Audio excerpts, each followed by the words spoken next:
first video edition of Music Night at the Majestic. Normally, we do this as a radio show with a live studio audience. This time it's on video and it's without a studio audience. Got a few things going on in the world, kind of keeping us from doing what we normally do. What hasn't changed, though, is this is still a show about music, for people who love music, by people who love music. And our guest tonight is a guy who truly loves music. It is my friend, John Voldstad. John, how are you? Hey, good. Thanks. How are you, Mike?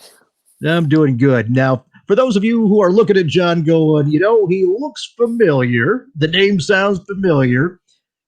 If any of you, and I'm sure most of you did, watch the Newhart show, you remember Larry, Darryl, and Darryl. Well, you are looking at Darryl, other brother Darryl.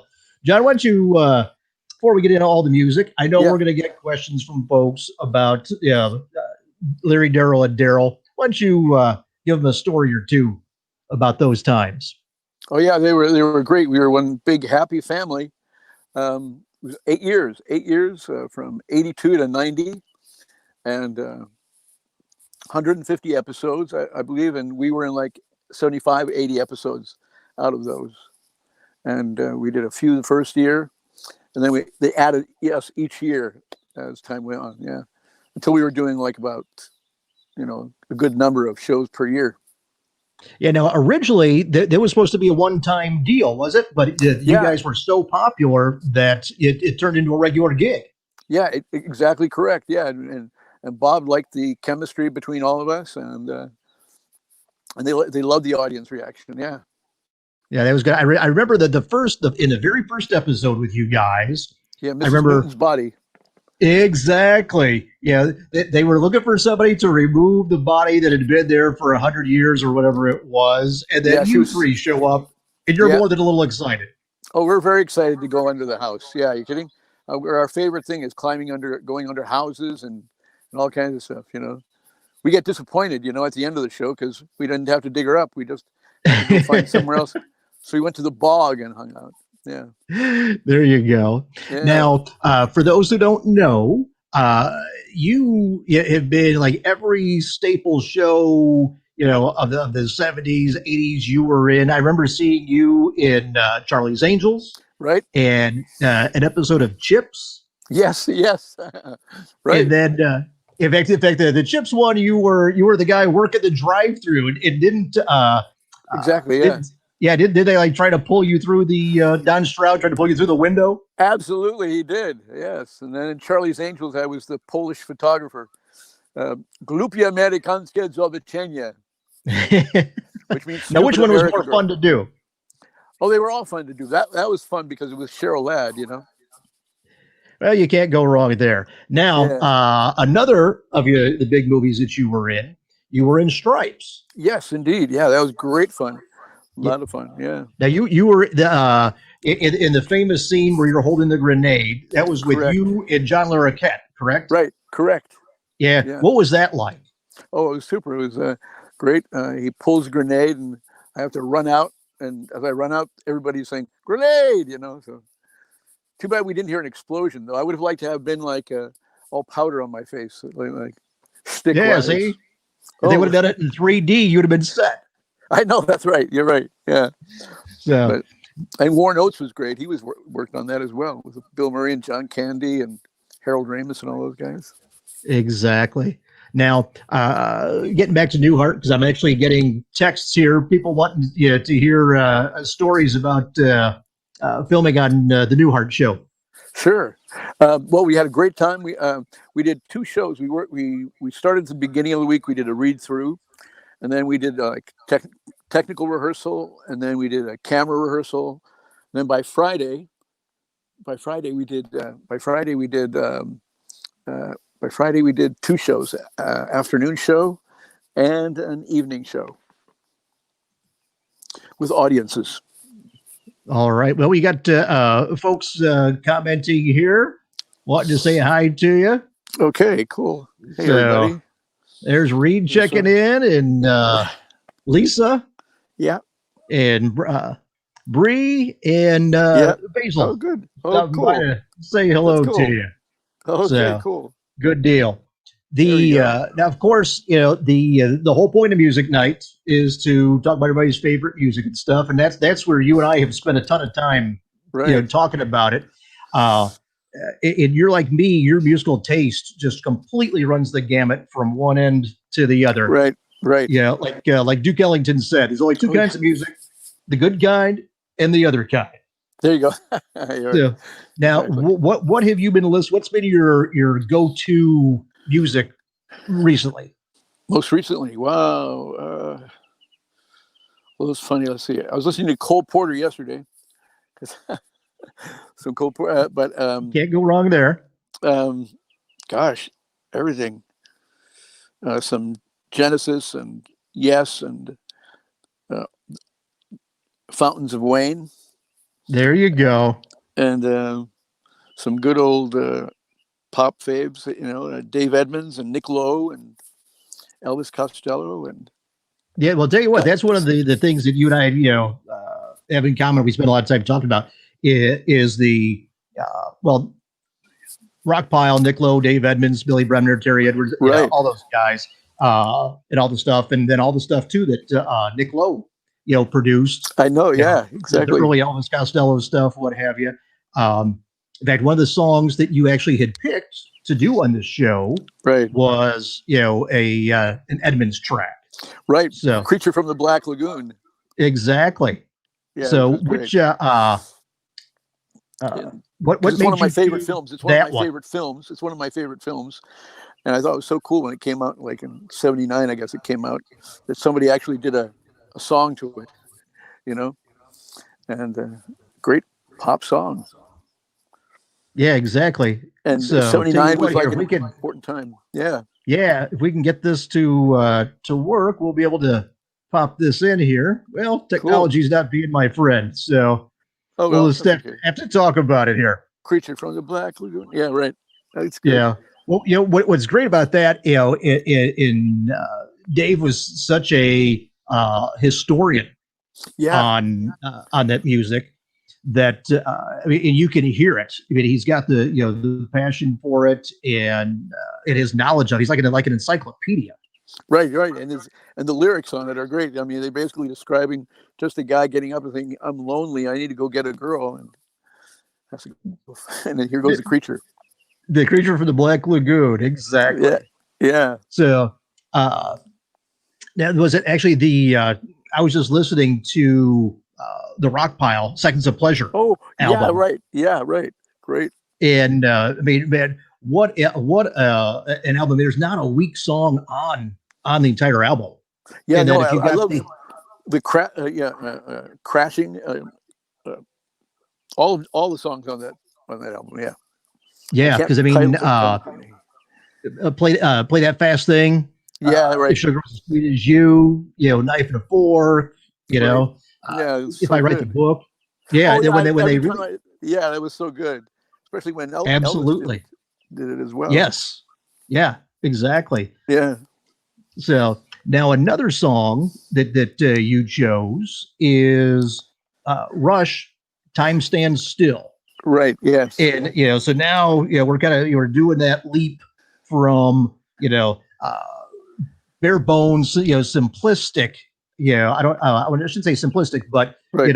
traditional, rock and roll to Right. a very textured, a lot of different motifs and Seems whatnot to it. right.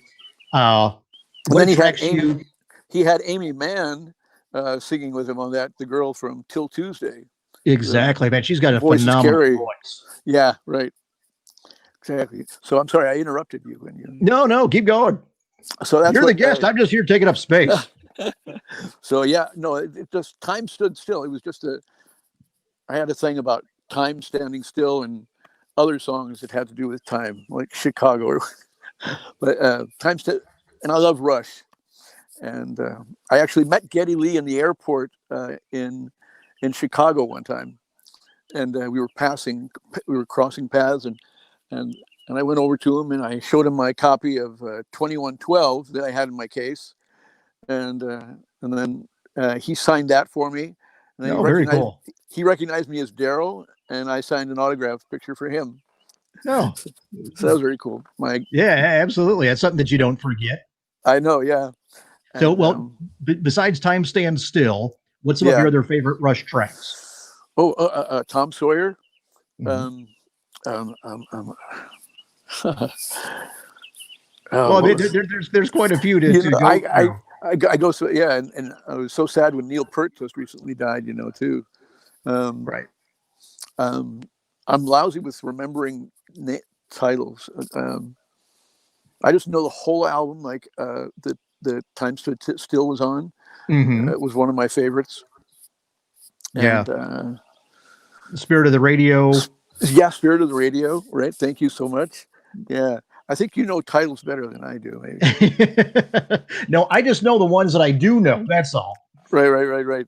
And So, so yeah, Time Stand Still was, and just the reference of time at that time period, because I think it was like Time Stand Still came out like in late '80s, and I was in the midst of Newhart, and so I was wanting the Newhart Time to Stand Still. I You don't know, blame you.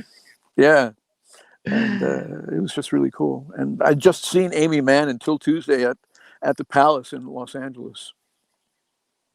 Very nice. Yeah. Now, as far as, obviously, you haven't seen any shows lately, just No, simply because nobody's been able to do any shows. What exactly. was the Yeah. last show that you went to prior to everything getting locked down?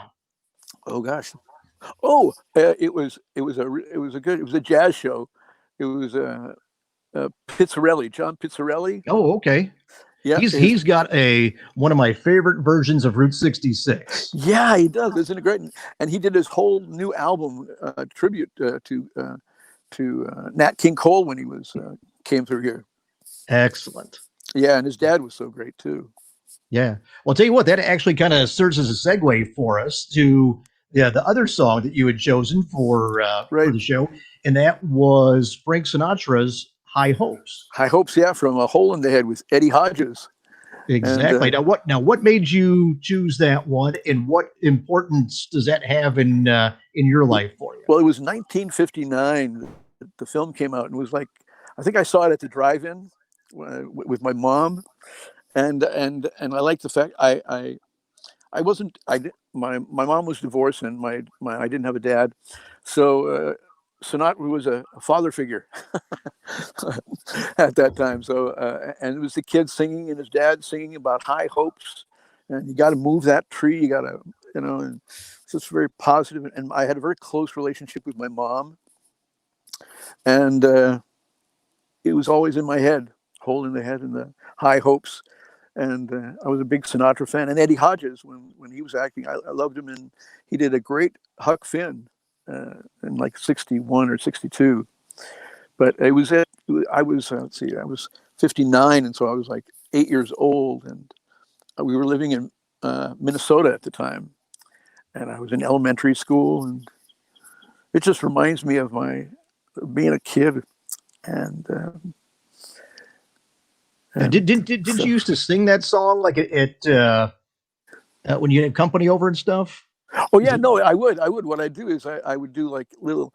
I would do little. I would have the curtain open, and I'd draw the curtain, and I'd put the record on, and I'd lip sync before karaoke. Before I'd lip sync to the record. High hopes, yeah, yeah. Too bad you don't have any Super 8 film Oh of. really? Oh, Yeah, no, wouldn't that be? too bad you don't. You know. Oh wow, that would be incredible. Wait, Yeah. let's get in the DeLorean and go back. You and I can shoot it, and that'd be wonderful, wouldn't it? There you go. Well, actually, see if you go back, if you hop in the DeLorean, you could take a 4K camera with you now and get That's yourself right. in super high def. Oh my gosh. See, then you'd really amaze everybody in '59. Wouldn't that be amazing? Yeah.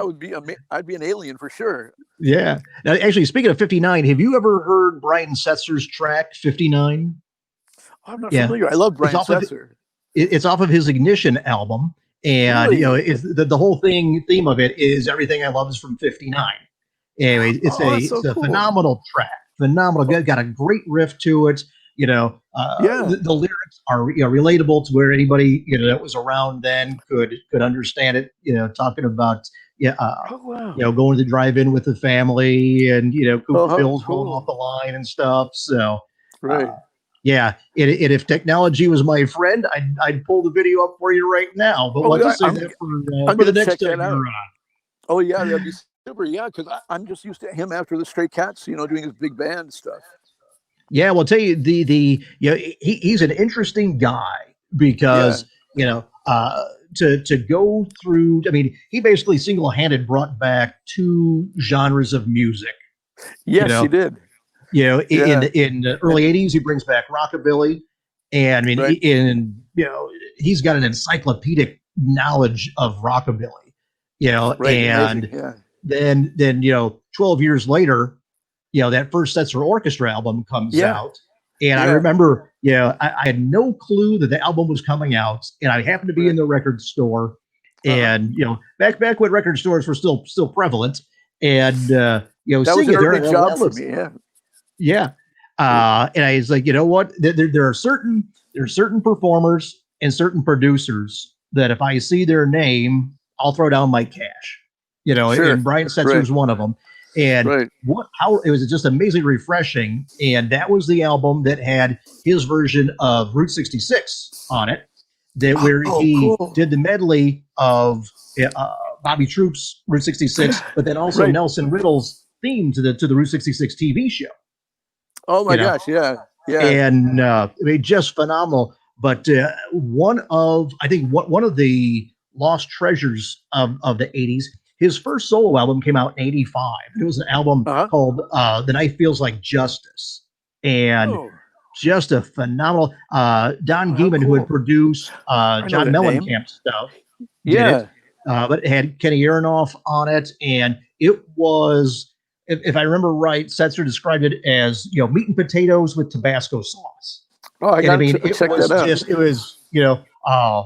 for the lack of a better description, like Heartland rock, Right. with an Right. Of edge. course. Right. But he had a track on there with banjo, and I mean, just Wow. a great album. So if anybody watching, if that fits in your milieu of taste, check that one Cool. out. Yeah, Mr. Setzer's watching. Hello. Yes. As well. Yeah. Hopefully he is. Maybe he is. And But if you the are, Brian, please be a guest. funny side story is that Peter Scolari from the show played Michael, rented his house from Brian Setzer Oh wow, when he was doing Newhart, or either rented it to Brian Setzer or rented from Brian Setzer. And I that's remember a going to small that. world. Isn't it though? I know. Yeah. So So that's what.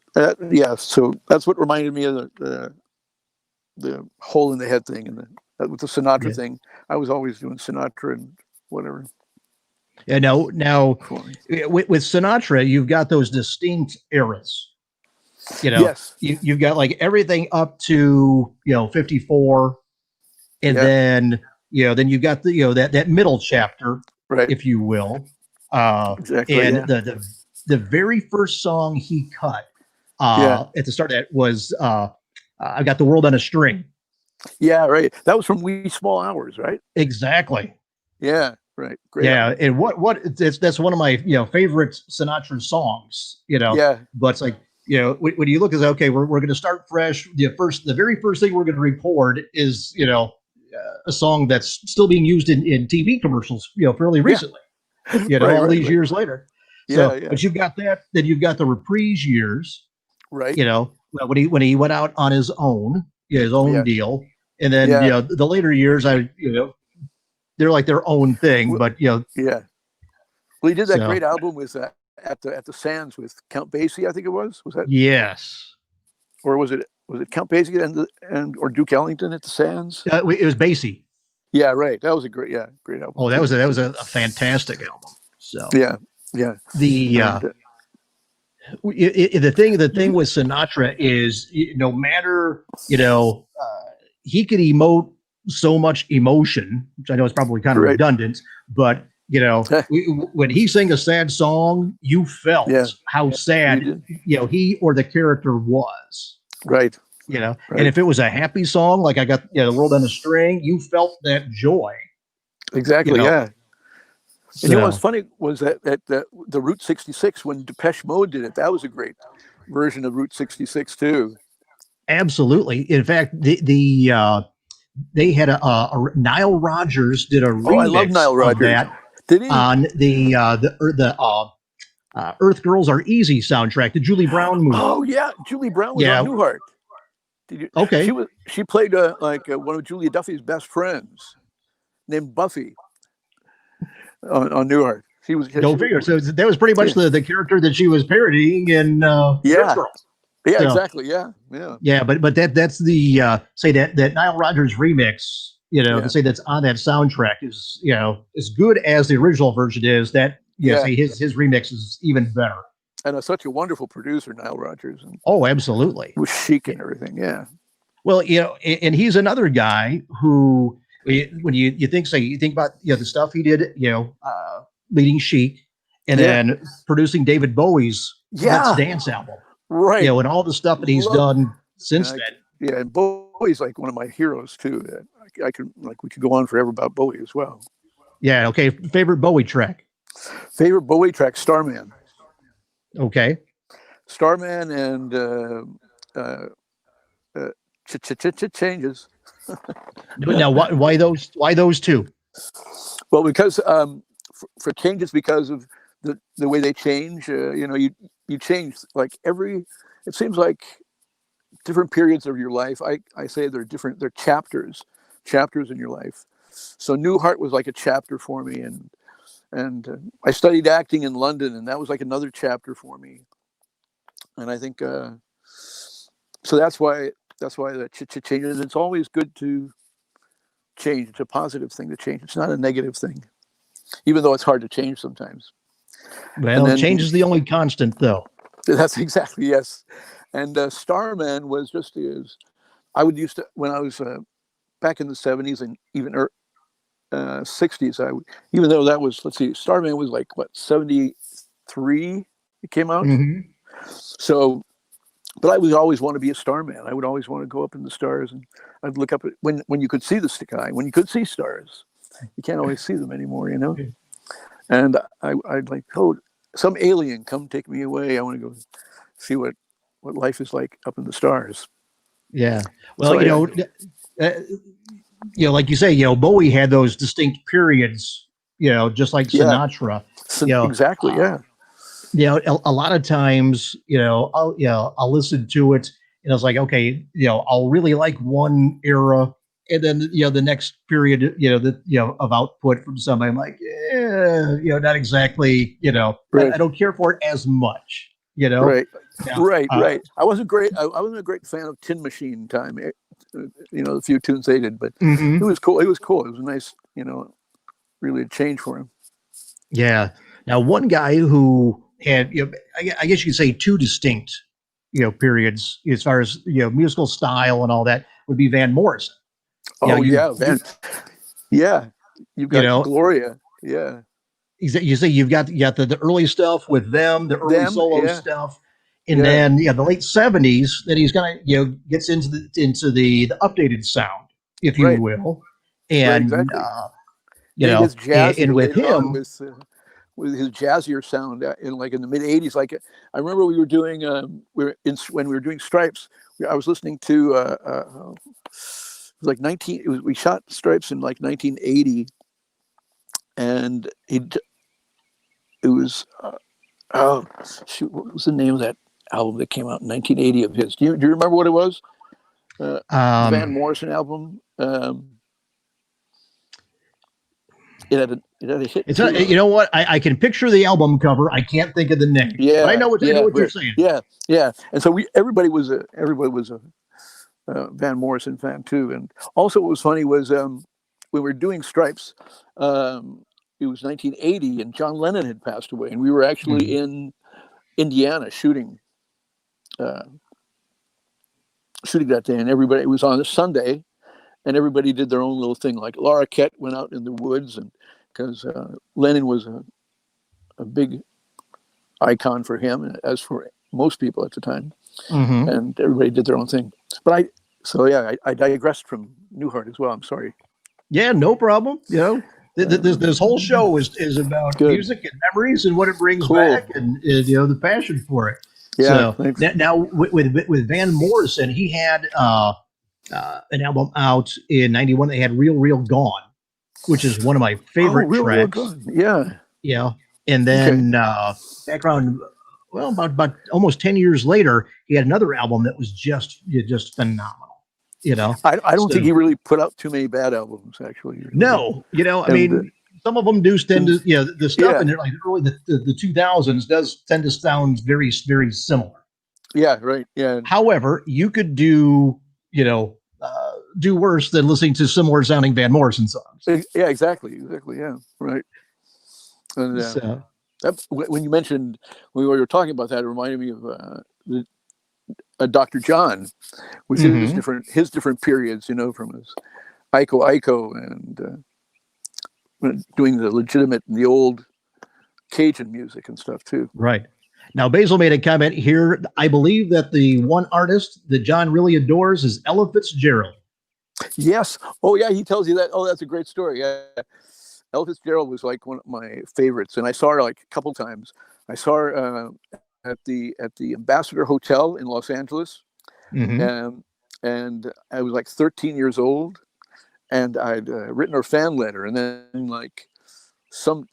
oh gosh, let's see, I was 13, so like 25 years later in LA, or like in LA, she was playing a small club with Joe Pass, and Okay.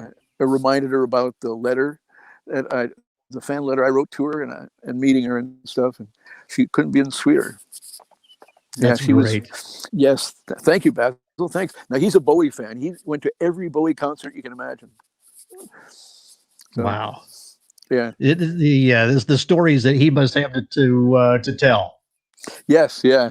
And actually, he's Dracula in Cleveland, Ohio, on the TV series Transylvania Tonight. Yeah. Gotcha. Yeah. All right. Well, tell you what, we're coming up on our 30 minutes of time here for the episode, John. Cool. What would you, as we kind of wrap things up here? Yeah. What did we not touch on that you wanted to talk about? I did spend some time doing some DJ work at a country station when I was living in Alabama for a brief time at WQSB, who's Alabama's country giant, and I only worked there for a couple months because I was doing a musical. I was doing a play with my friend, my brother Darryl.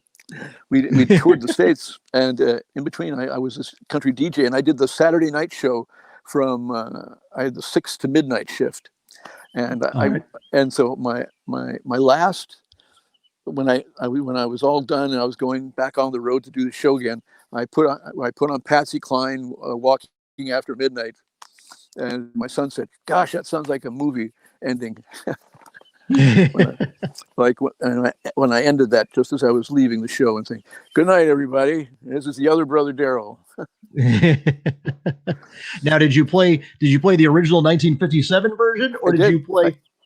Did you play the second version of it? Oh gosh, the second. I think it was good. I think it was the smoother one, the more countrypolitan, as referred to was the second version. Yeah, it might have been the second version. Yeah, that's the one that most people know. Yeah, so I'll have to go. But I've got like Patsy Cline's greatest hits, and is that like on that one? Is that the first one or the second one? If you've got the the 12 greatest hits album, that is the second version. So it is. Oh wow.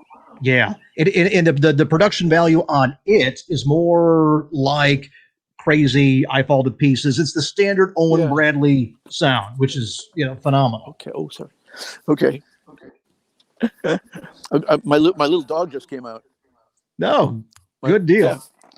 Yeah, Mabel. Hey, Mabel. I don't know if you can. Anyway. Well, next time we'll get a third screen for Mabel, and I'll get a fourth one for my boy Rufus. Oh yeah, there you go. See, there she is. Oh, hey, Mabel. All right. I'll tell you what, John, I do appreciate you taking the time to join us here. You're welcome anytime. Okay, thank you, sir.